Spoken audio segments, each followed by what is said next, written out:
Welcome. In this quick and easy tutorial, I'll be showing you how to delete a task in Zoho Projects. Well, first up, go ahead over to the left panel and click on Task.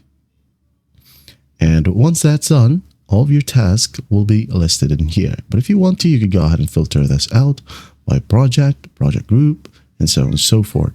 Okay? And once it's filtered out, don't forget to click on Find, and it will list the task right here. Now, to delete one, we have the three dots besides a task, okay? For example, we have here sample task budget. So just click on three dots and hit on trash right here. And once done, there will be a pop-up that says, this action will remove task, subtask, time logs, and dependencies. You can restore the trash tasks from the recycle bin within 30 days or 60 days.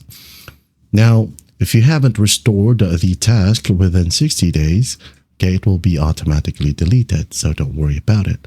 So click on trash right here and you're good to go. Now, if you want to delete multiple tasks, just click on three dots besides it. For example, task 1 right here, task 2, and task 3. Okay, and then here we have the option trash. So just click on it and you will receive a pop-up as well, same as the other. So just click on trash and once done, you're good to go. Well, I hope this video helps and I'll see you in the next one.